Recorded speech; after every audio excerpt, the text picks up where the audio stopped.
اگر وہی منظر آپ ایک طرف رکھیں جی اور 2025 کا اسکول کا الیکشن کا منظر ایک طرف رکھیں، آپ کو سملیرٹی نظر نہیں آ رہی دونوں میں؟ آ رہی ہے، سیم ہے. آ رہی ہے. پہلے وہ خلاف تھے، اب آپ خلاف ہیں. بات ادھر ہی کھڑے ہیں. کس چیز کے؟ پہلے انہوں نے میاں مرزا صاحب نے کہا جیسے وہ جیتے ہیں، تو دوسرے گروپ نے کہا کہ ہم اس کو سلیکشن کو نہیں مانتے. اب اس طرف ایسا ہو رہا ہے تو آپ نہیں مان رہے؟ میں اس کو تھوڑا سا ڈفرینٹ رکھوں گا. اچھا. اس کی ریزن یہ ہے کہ ایک طرف جو ایک الیکشن کمشنر ہے نا، وہ یہ کلیم کر رہا ہے اس بات کا کہ میرے اوپر جو بھی الزامات ہیں، یا اگر کوئی بندہ یہ کہتا ہے کہ الیکشن میں ریگنگ ہوئی ہے یا لوگوں کے پیپر ریجیکٹ کیے جائیں تو وہ میرے ساتھ بیٹھ جائے. تو میری رائے آپ کو، یہ بڑا اہم نقطہ ہے، میری ذاتی رائے آپ کو یہ ہے کہ آپ ایک انٹرویو اور رکھ لیں جس میں جن لوگوں کو شکایت ہیں اس میں ارشد علی خان صاحب کو بھی بٹھا لیں، اور جن کو شکایت ہیں ان کو بھی بٹھا لیں، اور ان سے پوچھ لیں کہ جی ان کا یہ کلیم ہے، اور وہ بہتر آپ جواب دے سکیں گے. کرنٹ سچویشن میں ریجیکشن میں تو خان صاحب نے واضح کہا نا کہ میرا کوئی کردار نہیں، نہ میں کر سکتا ہوں.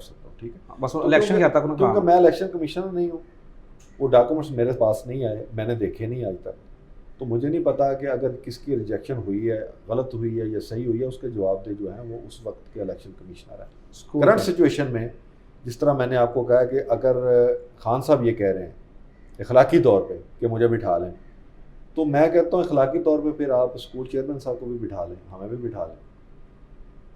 تو اگر ہم چیئرمین کو کیوں؟ الیکشن کمیشنر کا مقابلہ الیکشن کمیشنر سے ہوگا نا، تو الیکشن کمیشنر کو بٹھا لیں آپ. الیکشن کمیشنر جو ابھی الیکشن کمیشنر ہیں جو کرا رہے ہیں، جب پہلے اس میں بات کر لیتے، گروپس میں بات چل رہی تھی، چلیں اس میں بات کر لیتے. میں تو آلریڈی ایکسیلنسیز کے اوپر پوائنٹ آف ویو لے کر آیا ہوں، ہو سکتا ہے اسی میں باتوں میں ان کا بھی ذکر ہو جائے. جو الیکشن کمشنر ہیں قانونی طور پر وہ ٹھیک ہیں کہ نہیں اسکول کے الیکشن میں؟ دیکھیں آپ کے بائی لاز میں بہت سارے جو ہے نا چیزیں کی کمی ہے، جس کے اوپر 2 دن پہلے ڈسکشن بھی ہوئی ہے سفیر صاحب کے ساتھ. اور یہ خالی یہ تو ایک چھوٹا سا اسکول ہے، اگر آپ پاکستان کا آئین پڑھ کے دیکھ لیں تو وہاں بھی امینڈمنٹ کر دی جاتی ہے، ترمیم کی گئی ہے نا آرمی چیف کو سے آپ امینڈمنٹ کر دیتے ہیں اپنی من مرضی کی، جو بھی بیٹھا ہوتا ہے وہ اپنی من مرضی کی کرتے ہیں چیزیں. دیکھیں یہ کچھ دن پہلے میری 10 دن پہلے پچھلی جمعرات کو سفیر صاحب سے بات ہوئی کہ جی آپ کو پتہ ہے الیکشن کمیشن کون آ رہا ہے؟ ان کا عمران. مجھے نہیں پتا. انہوں نے مجھے پوچھا آپ کو پتا؟ میں نے کہا جی میں آپ کو بتاتا ہوں کون ہے. میں نے ان کو بتایا. پھر میں نے ان کو یہ پوچھا کہ آپ کو پتہ ہے کہ بائی لاز میں تبدیلی ہوئی ہے؟ انہوں نے کہا جی مجھے نہیں پتا. میں نے ان کو بھی بتایا. ان کا آپ فون بند کریں، میں آپ کو کال بیک کرتا ہوں. آدھے گھنٹے کے بعد ان کی دوبارہ مجھے کال ہے. ان کا جی بالکل آپ جو بات کر رہے ہیں سچ ہے، لیکن یہ نہیں ہونا چاہیے. میں نے کہا آپ دیکھ لیں اس کو، جہاں تک قانونی طور پہ چیزیں ظاہر ہے بائی لاز انہوں نے پڑھا ہے، اس میں گنجائش ہوگی، انہوں نے بنا لیا. قانونی طور پہ تو ہم بات ہی نہیں کر رہے اس کے اوپر. اخلاقی طور پہ اگر آپ اس کی بات کریں تو ایک ایسا شخص جس کو آپ نے ہی امپلائی رکھا ہو اور اس نے آپ کو ووٹ بھی کرنا ہو، اسی کو آپ الیکشن کمشنر بنا دیں، تو آپ بتائیں کہ اس میں اخلاقی طور پر تو چلیے اس پہ ہم بات لمبی ہو جائے گی. جی قانونی طور پہ بات کر لیتے ہیں کیونکہ اخلاقی طور پر وہ کرتے ہیں، ان کی سواب جیتی ہے. جی قانون اس معاملے میں کیا کہتا ہے؟ قانون میں وہ بن سکتے ہیں کہ نہیں؟ جو بائی لاز ہیں، جو ہم نے دوسرے لوگوں کی، میں نے آپ کو وہی کہا کہ بائی لاز میں کہیں نہ کہیں کوئی نہ کوئی گنجائش ہوتی ہے جو اس وقت کے جو کرسی پہ جو بندہ بیٹھا ہوتا ہے وہ اس کو استعمال کرتا ہے.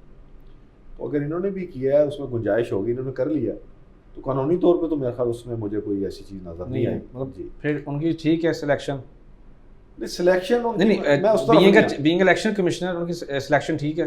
نہیں اخلاقی طور پہ نہیں، قانونی طور پہ بات کرنا ہے. اخلاقی طور پہ چھوڑ دیں. قانونی طور پہ تو میں نے آپ کو بتایا بائی لاز میں یہ چیز نہیں تھی. بائی لاز میں اور بھی بہت ساری چیزیں نہیں ہیں، یعنی کہ وہ ٹھیک ہے قانونی حساب سے، قانونی حساب سے ٹھیک ہے. یعنی کہ اس کے اوپر آپ قانونی کارروائی نہیں کر سکتے، اخلاقی کارروائی کر سکتے ہیں. دیکھیں قانونی کارروائی جو ہے وہ تو اور بھی بہت ساری چیزیں ہیں. اگر میں آپ کو کہوں تو میں آپ کی توسط سے آج بھی کلیم کر دیتا ہوں کہ ان کا جو پہلا ٹینیور تھا اس کا NOC دکھا دیں آپ. وہ تو بہت دیر سے ایشو چل رہا ہے اس کے اوپر. میں اب بھی آپ کو کہہ رہا ہوں، وہ تو ضیاء صاحب کے حوالے سے بھی یہ تو ایشو رہتا رہا ہے ماضی میں بھی. ضیاء صدیقی صاحب کے حوالے سے. میں اب بہت بڑی بات کرنے لگا ہوں. میں اس کے اوپر کل کو نا حلف پہ بھی بات کر لوں گا. چلیں میں آپ کو یہ بھی کہہ دیتا ہوں، جن صاحب کا آپ ذکر کر رہے ہیں ضیاء الحق صدیقی صاحب، اور یہ میں آپ کو حلفاً بات کر رہا ہوں، ان کی 1 to 1 میرے ساتھ بات ہوئی ہے. انہوں نے کہا جی جب انہوں نے اپنا پہلا NOC مجھے پیش کیا تھا تو کیونکہ عربی یہ ان کا ایک ورژن ہے، عربی میں تھا تو میں نے پڑھا نہیں, میں نے ایسے لگا کے دے دیا تو وہاں سے ان کی سلیکشن ہوگی. مجھے بعد میں پتہ چلا کہ یہ NOC اسکول کے چیئرمین شپ کے لیے نہیں تھا, پیرنٹس کی کمیٹی میں شامل ہونے کے لیے تھا. یہ میں آپ کو حلف جی پہلے ضیاء الصدیقی صاحب کے ورڈز ہیں. ٹھیک ہے, یہ میں نے پڑھی میں پہلے ویسے. ٹھیک ہے جی, گروپ میں. تو دیکھیں چیزیں اسکول کو لے کے اگر آپ دیکھیں گے, اگر ایسا ہوا ہے انہوں نے کیا ہے, کمیٹی کے ممبر بنے یا چیئرمین بنے, ڈیفینیٹلی ہے تو کمیٹی کے ہی حصہ, میں ان کی طرفداری نہیں کر رہا. قانون میں کہیں پر تو گنجائش ہوگی منسٹری کی سائڈ سے کہ انہوں نے ان کو الاؤ کیا کہ ابھی تک وہ کام کرے, جب کہ ہے بھی وہ منسٹری کے امپلائی. منسٹری کی اگر آپ بات کرتے ہیں ہمارے لیے بڑا معتبر ادارہ ہے, بے شک بہت زیادہ معتبر ادارہ ہے. جہاں جس ملک میں ہم رہتے ہیں وہاں کے لاس کو فالو کرنا اور چیزوں کو دیکھنا یہ سب سے زیادہ ضروری ہے. بینگ اے ایکسپیٹریٹس یہ آپ کو چیزیں دیکھنی پڑتی ہیں کہ آپ نے اسٹینڈ کہاں کرنا. دنیا میں انسان سے غلطیاں بھی ہو جاتی ہیں, اداروں سے بھی ہوتی ہیں, ازالے بھی ہوتے ہیں, ممکن ہے. جی اب آپ یہ دیکھیں نا کہ ایک طرف منسٹری ہے, ایک طرف کورٹ ہے. منسٹری نے ایک ڈیسیژن دیا ہے, کورٹ نے اس کو ریجیکٹ کر دیا, یہی کا ایک ادارہ ہے. تو یعنی کہیں نہ کہیں انسان سے یا اداروں سے غلطیاں ہو جاتی ہیں.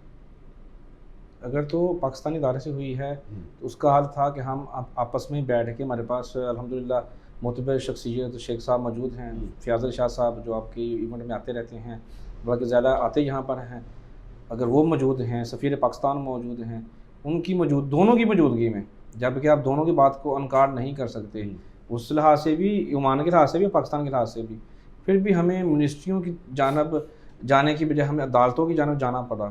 یہ جو نقصان ہو رہا ہے کمیونٹی کا, سفیر پاکستان نے بھی انڈیپینڈنس ڈے کے اوپر جو پروگرام اس میں بھی کہا, آج جو سیشن کی اس میں بھی انہوں نے یہی بات کی ہے کہ اس سے کمیونٹی کا بہت نقصان ہوا ہے. عدالت میں ہم نے منسٹری کو اور عدالت کو اپنے آمنے سامنے کھڑا کر دیا. کیس جیت جائیں تو بھی ہار ہے کمیونٹی کی, کیس ہار جائیں پھر تو ہار ہی ہار ہے. کیا کہیں گے اس کو؟ یہ نوبت کیوں آئی, کبھی آپ نے اس کے اوپر غور کیا؟ اس کا وہاں سے جانے سے پہلے یہاں تک کوئی حل نہیں تھا اس کا. نہیں, میری آپ بات سن لیں نا, آپ اس کی روٹس کو دیکھیں نا. یہ ضرورت لوگوں کو کیوں محسوس ہوئی کورٹ میں جانے کی, کہاں سے شروع ہوا یہ سارا نظام, کہاں سے بتا دیں پھر اس پہ میں آپ بتا دیتا ہوں. اس سے پہلے جو سفیر محترم تھے پاکستان کے یہاں پہ, آپ کو پتہ ساری بات ہے, جی کورٹ کچہریوں کا آغاز انہوں نے کیا. انڈیویجول لوگوں, کبھی آپ نے زندگی میں سوچا ہے کہ ایک پاکستان کا امبیسڈر ایک پاکستان کے شہری پہ دوسرے پاکستانی شہری کی وجہ سے کیس درج کروا دے؟ کچھ ایسا ہوا ہوگا جس نے کیا؟ میرے اوپر ہوا, کچھ تو ہوا ہوگا, کچھ تو غلط ہوگا. میں آپ کو وہی کہتا ہوں, اگر غلط ہوتا تو کورٹ مجھے سزا دیتی نا. کورٹ نے تو مجھے باعزت اس کیس میں بری کیا. ان کے جانے کے بعد نہیں, ان کے ہوتے ہوئے, ان کے جانے سے 3 دن پہلے اس کیس کا فیصلہ ہے. وہ ایکچولی وہ جا چکے تھے پہلے, اس سے پہلے یعنی تھے یہاں پہ, یہیں پہ فزیکلی تھے لیکن آفیشلی جا چکے تھے. دیکھیں, میں نے اس کیس میں کورٹ کچہری اور تھانہ دونوں دیکھیں. یعنی اگر 2 بندوں کا آپس میں کلیش ہے اور دونوں ہی پاکستانی ہیں تو بینگ اے کمیونٹی, آپ لیڈر یا آپ سمجھ لیں سفیر پاکستان جو کہ اس کی پوسٹ یہاں پہ پریزیڈنٹ آف پاکستان ہے, تو ان کا کام تو یہ ہونا چاہیے کہ اس کو ریزالو کریں, دونوں کو بٹھا کے بات کروائیں. صحیح. یہ تو نہیں ہونا چاہیے نا کہ میری آپ کے ساتھ جھگڑا ہے تو آپ کی فیور میں امبیسی کے لیٹر ہیڈ پہ میری کمپلین ڈال کے آپ کورٹ میں کمپلین کر دیں, اپنی آپ پاور کا استعمال کریں. یہ تو اللہ کا شکر ہے کہ یہاں کی جو عدالتیں ہیں وہ سنتی ہیں بندے کو اور اس کے اوپر فیصلہ کرتی ہیں اور حق سچ کے اوپر کرتی ہیں. میں نے کورٹ میں اس کے اوپر کٹہرے میں کھڑا رہا ہوں اور میں نے وہاں پہ چیزوں کو فیس کیا ہے اور میں نے بتایا ان کو, اور یہ پورا کیس بے بنیاد نکلا ہے, اس میں کچھ نہیں نکلا. تو یہ کیس وہاں سے شروع ہوا. آپ کو پتہ ہے میرا داخلہ بند کیا گیا امبیسی میں, نوٹس لگایا گیا.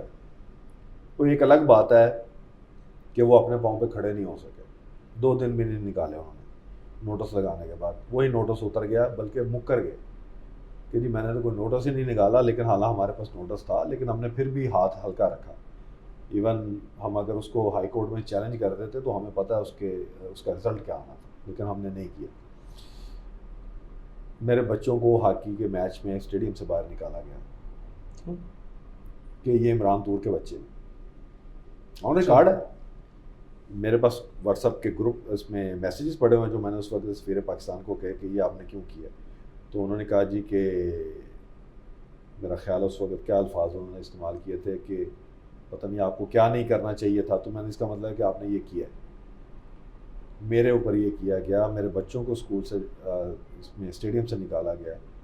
جو اس کی بنیادی ایک وجہ تھی وہ اسکول میں بچے کو کھڑا کیا گیا 2 گھنٹے کسی ایک وجہ پہ, جہاں سے یہ سارا سلسلہ شروع ہوا.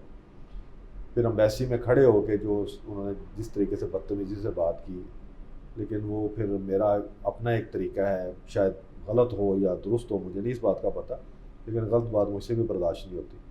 میرا خیال ہے وہ ایک بڑی مشہور بات ہوئی تھی اس کہ امبیسی کے اندر کھڑے ہو کے میرا اور سفیر صاحب کا کلیش ہو گیا اور ٹھیک ٹھاک قسم کا ہوا. اس کے اوپر انہوں نے جتنا ٹیل لگانا تھا انہوں نے لگایا اپنا, لیکن کیونکہ میں کہیں بھی غلط نہیں تھا تو اللہ کا شکر ہے, اللہ تعالیٰ نے وہ 2 سال کا عرصہ ہم نے کس طریقے سے گزارا ہے یہ ہمیں پتہ ہے. لوگوں کو کہا جاتا تھا کہ آپ نے راوی پہ نہیں جانا, کلائنٹس کو کہا جاتا تھا فون کر کے آپ نے راوی پہ نہیں جانا, لیکن جتنا انہوں نے اس کو زور دینے کی کوشش کی اللہ نے اتنا ہی دوسری طرف عزت سے نوازا اور اپنی مہربانی کی اور کرم بھی کیا. ایسے ارشد خان صاحب نے ایک بار کہا تھا کہ آپ کی آپس کی لڑائی کی وجہ سے نا زیادہ فائدہ راوی ریسٹورنٹ کو ہوا ہے, پہلے ایک برانچ تھی اب دوسری برانچ کھل گئی الخویر میں. بلال صاحب اگر کوئی کمزور دل بندہ ہوتا ہے نا, میں آپ کو سچی بات بتاؤں تو جتنا پریشر میرے اوپر تھا نا ڈیلی بیسس پہ, اور میسیجز مجھے آتے تھے کہ پاسپورٹ کینسل کروا دیں گے, ایگزٹ کنٹرول لسٹ میں نام آ جائے گا, ڈیپوٹیشن ہو جائے گی, یہ ہوگا, لیکن یار میں نے کیا ہی کچھ نہیں تھا. میرا آپس میں اگر کسی بندے کے ساتھ کلیش ہے اور میں نے وہ چیزوں کو پروف کیا ہے, شاید میں آپ کو یہ بات بتا دوں, ابھی جو لاسٹ میٹنگ ہوئی ہے 2 دن پہلے سفیر پاکستان سے, جی سنڈے کا دن, نویس صفدر بخاری صاحب سے, اس محفل میں انہوں نے برملا یہ بات کا اظہار کیا ہے کہ عمران میں جب آیا ہوں اس وقت سے لے کے آج تک, انہوں نے کہا کہ آج میں نام لیتا ہوں کہ عمران نے جو مجھے باتیں کہی ہیں وہ 1 سے لے کے 100 تک جتنی بھی باتیں تھیں ساری کی ساری سچ ثابت ہوئی, ایک بھی غلط نہیں ہوئی. اور میں آج بھی کلیم کرتا ہوں کہ میں نے جو باتیں جس کے بارے میں کی ہیں, وہ چاہے اسکول کے بارے میں ہو یا چیئرمین صاحب کے ساتھ جو میرا جھگڑا ماضی میں تو بہت شدت تھا, اب تو خیر اس میں کافی بہتری آئی ہے. میں آج بھی ان کو کہتا ہوں وہ شخص ایسا تھا نہیں, میں آپ کو سچی بات اگر بتاؤں, اس پہ آگے بات کریں گے. جی, تو اس کو حالات نے اور کچھ اس کے اپنے مہربانوں نے جہاں پہ لا کے کھڑا کر دی ہے, میں دعا گو ہوں کہ وہ اس میں بہتری طریقے سے جو ہے نا ریسکیو کر لیں. لیکن آپ کے جس معاملے میں سید فیاض علی شاہ صاحب کو آپ نے کتنا انوالو کیا ہے؟